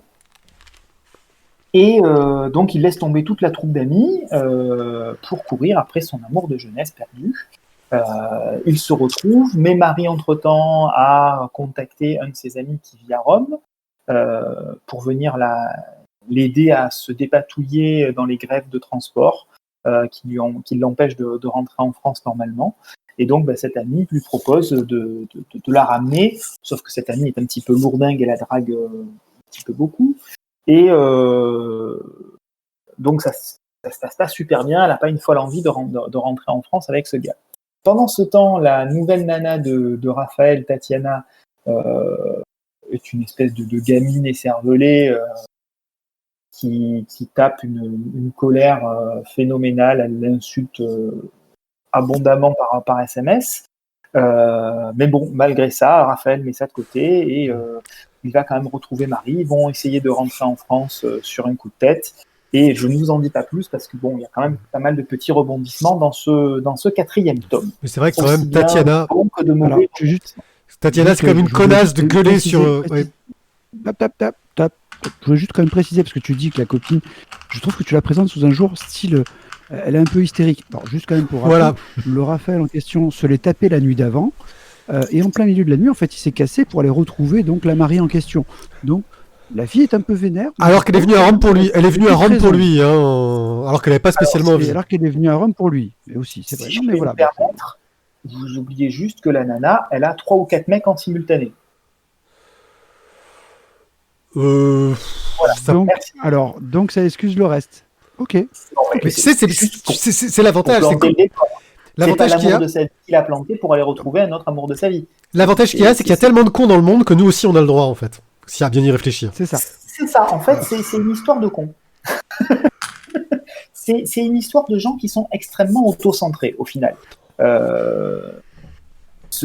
Autant le premier diptyque avait quelque chose un petit peu enfantin, doucereux, la nostalgie de l'amour de jeunesse, etc. Le deuxième diptyque, il est beaucoup plus centré sur des problématiques assez égoïstes en termes d'introspection d'un gars de 50 ans et d'une nana de 50 ans qui pensent à eux, en fait. Et qui finalement, s'ils se retrouvent plus ou moins seuls à ce moment-là de leur vie, c'est aussi parce qu'ils ont fait des choix assez personnels.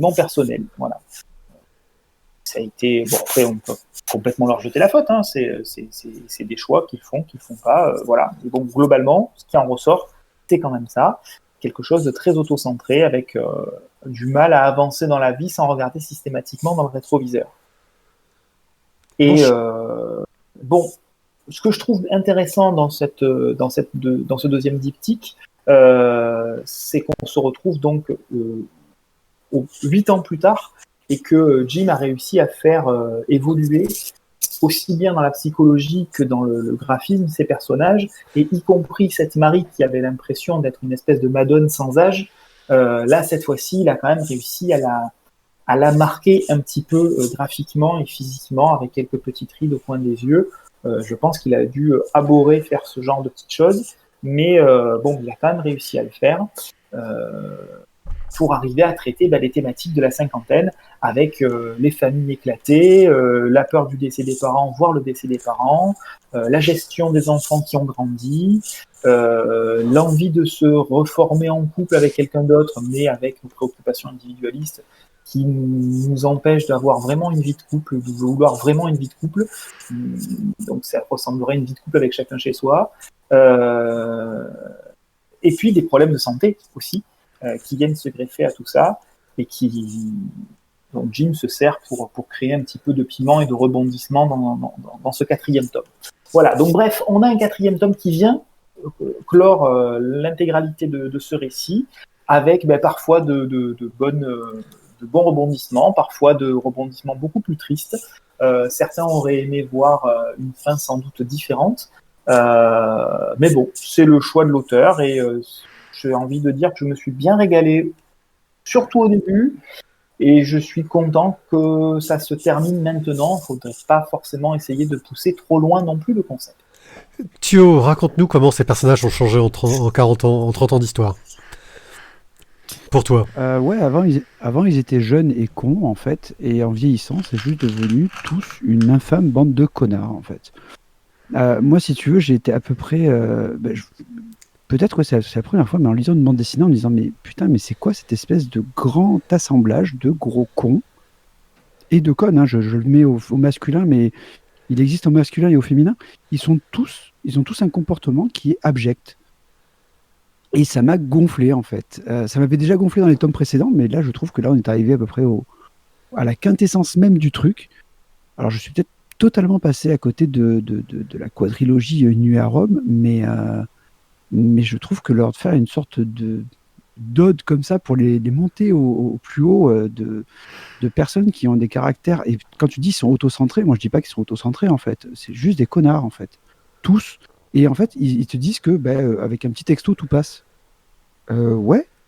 Non, en fait, non, avec un petit texto, tout passe pas. Non. Tu as été un connard, tu restes un connard. Et c'est pas parce que tu envoies un texto. En fait, non, mais je m'excuse. Ouais, dans les Marseillais, peut-être ça marche, mais non, dans la vraie vie, ça fonctionne pas, quoi. Donc, en fait, non, je t'avoue qu'Une nuit à Rome, le tome 4, c'est fini. Et franchement, heureusement, parce que je ferai vraiment plus le 5, là, tu vois. Pour les émissions, je me suis dit, il faut que je les lise, mais là, vraiment, je peux pas.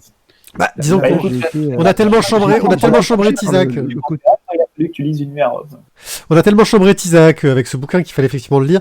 Moi, en fait, un bouquin qui te raconte l'histoire de connard, ça me gêne pas trop. Le vrai problème qu'il y a, c'est que je trouve que Jim a une énorme complaisance envers ses personnages. Et c'est ça qui me choque. C'est-à-dire qu'un bouquin qui te parle de connards et qui te montre regardez comme c'est des connards, etc. Là, le bouquin, il te dit regardez comme c'est des connards, mais c'est pas grave, ils sont trop bien. Voilà. Et c'est ça, moi, qui m'a choqué. C'est qu'il y a cette complaisance que je trouve un peu odieuse de dire on s'en fout si on fait du mal aux autres tant qu'on se fait du bien à nous. Et voilà, j'ai vraiment eu du mal pour ça aussi. Et tu parlais de ouais, ils ont des problèmes de santé, mais ouais, c'est un pseudo-truc scénaristique pour mettre un peu de tension dans l'histoire, mais on s'en fout, en fait. J'avais tellement peu d'attachement pour le personnage que, ah zut, il a des petits problèmes de cœur, ça craint. Tu nous dis que... La première fois, ça nous aurait pas dérangé. Hein. Ouais, il nous l'a dessiné pour nous la faire vivre. Chers auditeurs, dans la mesure où, dès le premier tome, mes deux comparses étaient à moins 50 au niveau de leur appréciation du bouquin, dans la mesure où même moi, je trouve ce deuxième cycle moins intéressant que le premier, là, il s'en donne à cœur joie et c'est la grande débandade. On chope le cadavre et on shoot dedans. Ah non, dans Une nuit à Rome, la débandade, il n'y en a pas beaucoup. Hein. Ils sont toujours au taquet. Hein. De lire. Pour en baver, quoi. Non, le seul truc que je dis, c'est que, attention, j'avais bien aimé la fin du premier diptyque que j'avais trouvé intéressante. Mais là, ça part vraiment sur l'auteur qui, je sais pas, il s'est fait une sorte de flash sur cette héroïne qu'il a créée. Il passe son temps à la dessiner et à vendre des dessins d'elle à moitié à poil pour se faire des sous. Ça marche, je suis ravi pour lui, hein, je suis très content. Il a pas réussi à l'abandonner, quoi. En fait, c'est un petit plaisir égoïste qu'il a fait avec cette BD. Et moi, ce qui m'inquiète, c'est presque de me dire, j'espère qu'il est pas comme ça, quoi. Qu'est-ce qu'on s'en fout, en fait? Il pourrait être comme ça, qu'est-ce que ça changerait pour nous? Bah non, parce que c'est pas cool, ça veut dire qu'on l'a traité de connard pendant 4 tomes, on n'est pas gentil. Voilà. Faut dire, parce que nous on est des gentils, bordel. On n'est pas des méchants. Voilà. On va dire ça comme ça. Bon, je propose un coup de cœur ou pas? Je peux proposer. Tu peux proposer, hein, c'est un truc, hein, y a pas de souci. Voilà. C'était donc, bien. Une nuit à Rome, tome 4, qui est paru le 3 juin 2020, 120 pages, chez Bambou Grand Angle pour 18,90 €. C'était bien tenté.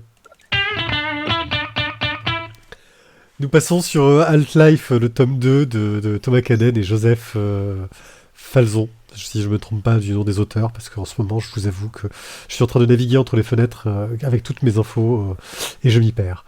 Bref, Half-Life, le tome 1 nous racontait l'histoire de deux personnes, un homme et une femme, qui, alors que l'humanité sombrait vers sa perte, étaient les bêta-testeurs d'une sorte d'interface qui permettait d'arriver dans un monde imaginaire où on avait tout pouvoir, et qui serait une sorte de refuge pour que les humains utilisent un minimum de ressources de la Terre pour qu'elles puissent survivre le plus longtemps possible et qu'ils puissent avoir une vie heureuse.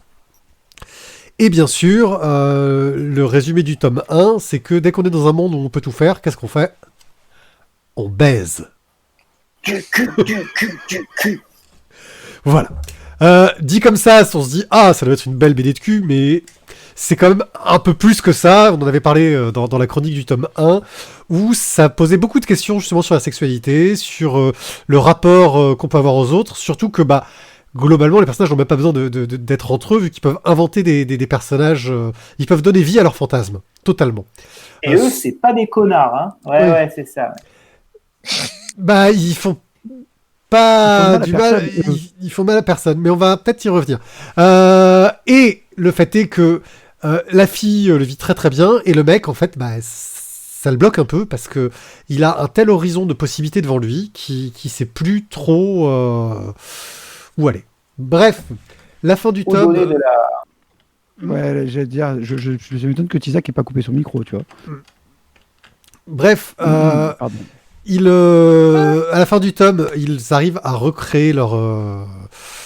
ils vont accueillir les nouveaux arrivants, tout en ayant trouvé une façon chacun de vivre leur vie dans ce monde-là, et de créer une relation qu'on peut dire entre amoureuses et amicales. Ils ont trouvé un mode de fonctionnement, ils vont surtout être là pour aider les nouveaux arrivants à s'intégrer dans ce monde-là, parce qu'effectivement, d'un coup, pouvoir tout faire, c'est pas si facile que ça.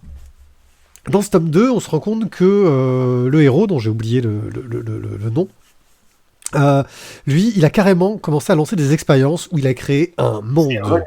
C'est René. Et à René, il a créé un monde de fantasy, dont il est le dieu, en fait.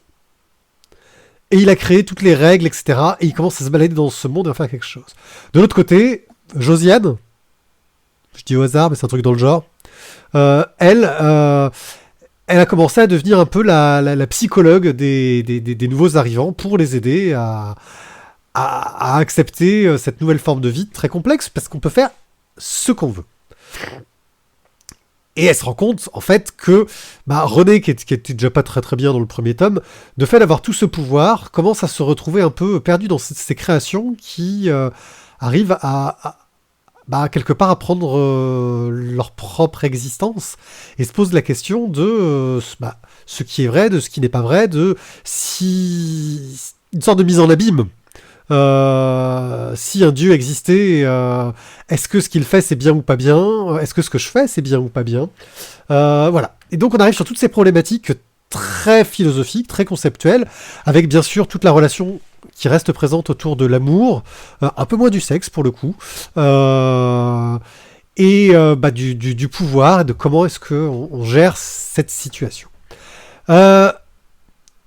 J'ai trouvé que c'était une réflexion très intéressante, que je rapprocherais un peu étonnamment de Square Eyes, mais qui va plus chercher le côté sociologique que le côté social.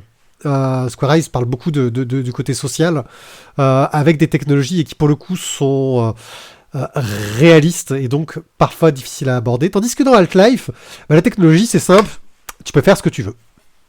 C'est facile à expliquer, on comprend tout de suite, on n'est pas largué dans l'histoire. Et donc, ça marche pas mal, et je trouve que pour le coup, déjà le scénario fonctionne, mais pour Joseph Falzon, le gars, il a dû se faire un putain de grand écart entre la BD sociologique et de l'heroic fantasy. Et il le réussit plutôt pas mal, parce que c'est pas évident, il arrive à jongler entre les différents styles. On voyait déjà qu'il était capable de faire des choses en jouant sur ses mises en page, parce que le monde est ce qu'on veut en faire, et donc le cadre n'existe plus vraiment. On voyait déjà qu'il avait cette possibilité-là, mais là, d'un coup, paf, le héros lui-même est un conteur, et crée cet univers, et une façon de raconter. Enfin voilà, moi j'ai trouvé ça super intéressant. Par contre, je pense que pour l'apprécier à 100%, j'aurais besoin d'un sociologue qui m'explique un peu tous les concepts qui ont été déployés dans cette BD, qui pour le coup ne m'a pas perdu, en tout cas. On n'est pas au niveau de Square Eyes, on est un petit niveau en dessous au niveau des difficultés de compréhension, parce que même si on n'a pas les codes pour comprendre le fond, la surface reste intéressante. Voilà. Moi j'ai trouvé ça plutôt cool, et on va demander son avis à Tizak, parce que je pense que c'est lui qui adore ça, n'est-ce pas Tizak? Alors moi j'adore ça, c'est sûr. Je me suis régalé avec le tome 1. Le tome 2 m'a permis d'avoir la suite de la réflexion. Et c'est intéressant parce que c'est vraiment une suite, mais en même temps avec un nouveau propos, ou presque. La création d'un nouveau monde, et qu'est-ce que c'est qu'être un dieu? C'est bien gentil d'avoir tous les pouvoirs. Donc dans le premier tome, c'était très auto-centré. On se fait plaisir soi-même. Et dans le deuxième tome, c'est bon, on a du pouvoir, on est toujours Dieu, c'est super. Sauf que on va essayer de jouer à Dieu et donc de créer quelque chose et de donner vie. Et c'est pas si facile que ça en fait. C'est pas parce qu'on pense avoir tous les pouvoirs que c'est si facile. Et en fait, ce deuxième tome, pour moi, la réflexion première, elle est autour du temps. Oui. Tout se joue autour du temps. C'est la différence entre le temps de la création et le temps qui passe pour le créateur. Le créateur a une relation au temps qui est totalement différente puisqu'il n'a plus de mort. Et donc la deuxième thématique, c'est la thématique de la mort, puisque c'est elle qui va définir le temps, mais qui donc va définir aussi ce que l'on fait de ce temps-là, et donc de notre relation aux autres, y compris à notre création quand on est un dieu. Et donc, effectivement, si on avait la lecture et l'analyse de sociologues, d'ethnologues, et même de théoriciens du temps, de physiciens, il y a énormément de choses à raconter là-dedans. Et comme tu le disais, contrairement à un Square Eyes qui reste extrêmement hermétique, parce qu'on est dans le délire des auteurs, mais qui n'ont pas cherché à être accessibles aux lecteurs, on a un peu l'impression d'arriver au milieu de la conversation. Là, dans Half-Life, à l'inverse, Thomas Cadden nous prend, nous guide, pose des questions, ne donne pas fondamentalement de réponse absolue, propose simplement l'attitude et les choix de ces personnages pour répondre à ces questionnements. Et c'est extrêmement fort. C'est à la fois intelligent, mais à la fois relativement simple. Et donc, c'est pour moi une énorme réussite sur le diptyque, mais aussi sur ce tome-là, qui encore une fois propose un nouveau tome et une nouvelle histoire dans la suite d'Half-Life. Et voilà, après il y a d'autres thématiques qui sont abordées, c'est-à-dire que c'est bien gentil de migrer dans un monde totalement virtuel, mais alors qui gère le monde réel pendant que tout le monde s'est barré dans le monde virtuel? Et puis une fois qu'on est dans le monde virtuel, comment est-ce que psychologiquement on vit cette relation au temps, cette relation au plaisir, au désir? Et puis une fois qu'on a à peu près tout assouvi, qu'est-ce qui nous reste? On en revient à la thématique de la mort. Donc c'est extrêmement bien, foutu. C'est très malin, voilà, encore une fois, très intelligent, et pour autant, voilà, c'est guidé, ça en devient simple. Donc un énorme bravo à Thomas Cadden pour la narration, et un immense bravo à Joseph Falzon qui a réussi à suivre Thomas Cadden là-dedans et à être tout aussi lisible que lui, tout en étant à la fois un dessin très très fouillé, et pour autant avec énormément d'aplat et avec beaucoup de simplicité à certains moments qui redonne de l'apaisement. Encore une fois, si on fait la comparaison avec Square Eyes, qui nous submerge de traits, d'images, de superpositions, etc., d'informations, il y a une meilleure gestion de tout ça, et encore une fois, avec une envie de guider le lecteur et de le maintenir dans la compréhension. Guillaume. Alors, pour ma part, je suis un peu plus mitigé que vous, en fait. C'est-à-dire que, déjà, à la base, Half-Life n'était pas supposé être un diptyque. Et donc, quand il y a des suites non prévues initialement qui arrivent, j'ai tendance à me méfier. Parce que j'ai peur on fait une suite parce que ça a bien marché, donc on essaie de rester sur la licence. Ça se fait parfois très bien et d'autres fois beaucoup moins bien. Bon, dans le cas de Half-Life 2, ça s'est plutôt bien fait. Après, j'ai d'abord eu d'abord un sentiment de ouais, et alors en fait j'ai l'impression de relire un peu le même mais traité un peu différemment. Et c'est un peu plus compliqué que ça dans le sens où voilà, on va rester sur le même thème principal qui pour moi tourne autour de la condition humaine, hein, comme vous l'avez dit, qu'est-ce qu'on fait, qu'est-ce qu'on devient quand en fait on est capable de tout. Même si effectivement là il va avoir le côté un peu plus spécifique, un peu plus spécialisé de René, donc qui pour finalement s'occuper et pas perdre pied va créer un monde, et va devenir Dieu. Donc là on va avoir toute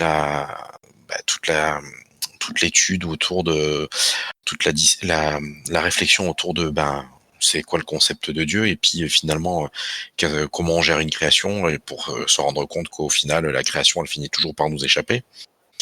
Donc ça c'est vrai que c'était intéressant, même si par moment t'as envie de donner des claques à René. C'est bien beau de dire elle fait pas ce que je veux, mais peut-être occupe-toi d'elle, tu vois.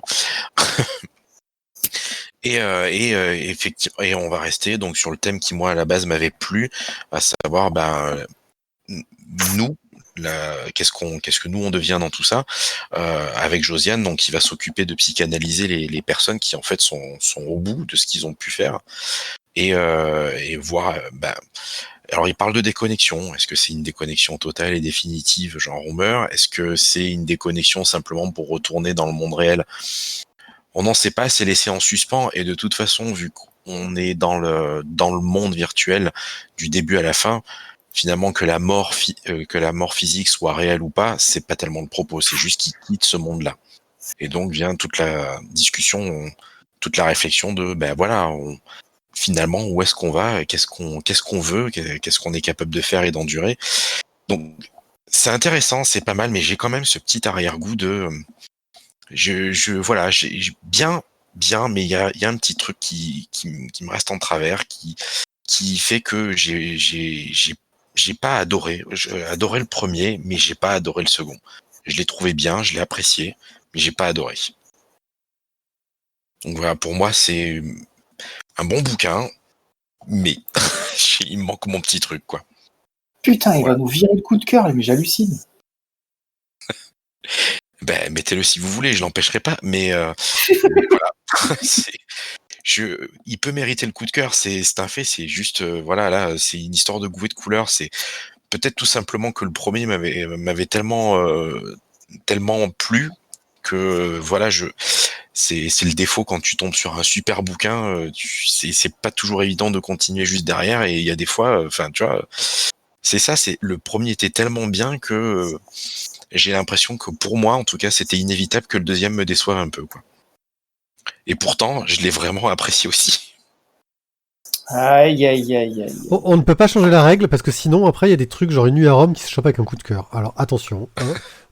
Et alors donc non. Voilà. Putain, vivement le tome 5. Faut se méfier un peu des choses. Comme on est des gens qui avons super bien préparé notre émission, vous le savez, nous sommes des professionnels. Ça fait 10 ans qu'on fait du podcast, messieurs. Nous sommes forts. Et donc, nous avons tous travaillé sur notre un œil sûr, et nous savons totalement de quoi nous allons parler maintenant pour finir cette émission.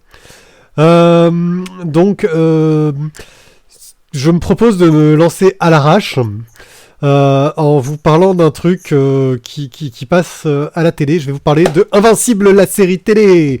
Voilà, vous voyez, en plus, je reste dans le sujet et tout, parce que c'est cool. Oh mon Dieu. C'est bien, je vais pouvoir en toucher 2 mots, moi aussi. Ah, tu vas pouvoir en toucher 2 mots. C'est une série animée Invincible. Donc, oui, tu vas dire, Guillaume ? On parle duquel ?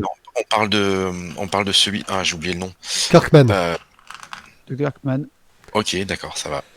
Donc, Invincible, bande dessinée, série de comics que nous avons adoré, et qui a eu droit à un coup de cœur, il me semble, de Ryan Otley, Kirkman. Et j'ai oublié le nom du 3e dessinateur parce que je devrais avoir honte. Otto. Non, enfin bon, bref. Qui est une série qui nous raconte les prémices d'un gamin qui se découvre des super pouvoirs dans un univers où le gars n'hésite pas à aller dans le gore, c'est-à-dire que quand on éclate une tête contre un mur, et ben la tête éclate. Et il y a des choses qui... Cory Walker, voilà. Et il y a des choses qui sortent. Ah voilà, c'est trash. Bref, en termes de... On va aller tout de suite rapidement sur le côté technique de cette adaptation. Déjà, c'est des épisodes de 40 minutes, 45 minutes pour de l'animation, ce qui est super rare. Mais ce que je comprends aussi, parce qu'en live, niveau budget, ça doit pas être évident à faire. Mais d'un autre côté, on sent qu'ils n'avaient pas non plus un budget de malade, parce qu'on voit souvent des petites techniques de gain d'animation, on va faire un petit effet qui va nous faire gagner quelques secondes d'image, etc. Bref, quelque chose... On voit qu'il y a une petite crise budgétaire. C'était quelque chose qui avait déjà été utilisé, ce genre de technique, dans du Last Man.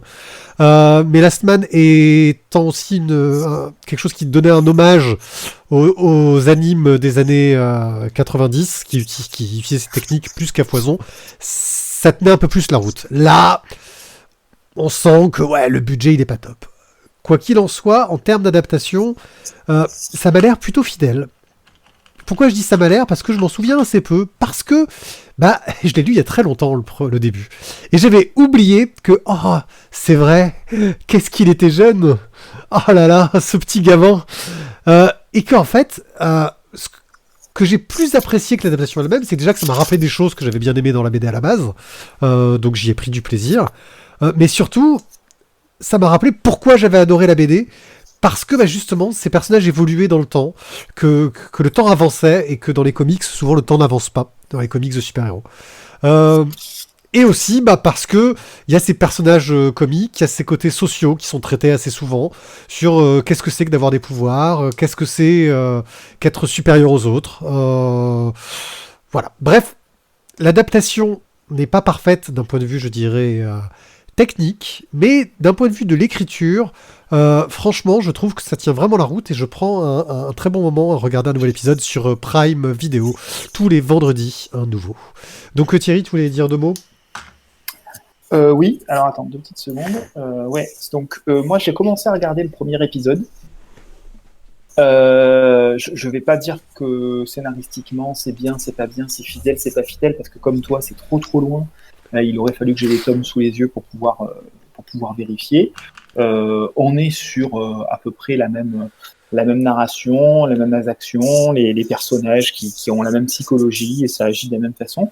Les plans, les cadrages sont assez fidèles par contre ça de mémoire parce que c'est assez commun sur l'ensemble des tomes. La fin du tome 1, la fin de l'épisode 1, c'est le moment où il te rappelle qu'il y a du gore, parce que tout le temps du premier épisode, tu te dis oui. C'est gentil. Alors le final de l'épisode 1, tu fais oui, quand même. Oui, mais moi ce que je voulais dire, c'est que c'est scandaleux de proposer un bouquin une série de bouquins qui est aussi géniale, avec une animation en 2021 qui soit à ce niveau-là. C'est catastrophique, c'est lamentable d'animation. Je trouve, ça m'a fait arrêter. C'est une honte.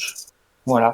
Avec une série de bouquins qui est aussi bonne, mettre aussi peu de budget dans l'animation et simplement surfer sur la vague invincible et puis on sait qu'il y a un bon scénario, ça marchera. Et qu'il y a pas du la peine sang. qu'on se casse la nénette. C'est scandaleux. Alors je ne sais pas à qui revient la faute. Je m'en fous complètement quelque part. Il faut le trouver pour le brûler. Il faut le trouver et le brûler. Mais alors s'il a Burn the animator! Burn the animator!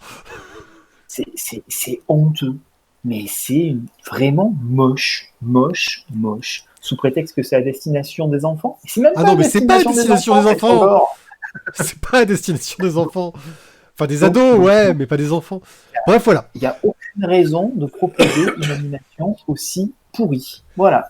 Alors, sincèrement, je sais pas si ça s'est amélioré ou si j'ai pris l'habitude, mais j'ai eu l'impression que ça allait en mieux et qu'en gros, ils mettaient du budget dans certaines scènes pour que ce soit bien fait et que tu voyais effectivement qu'il y en avait où ça manquait, mais ça m'a moins choqué sur les épisodes d'après.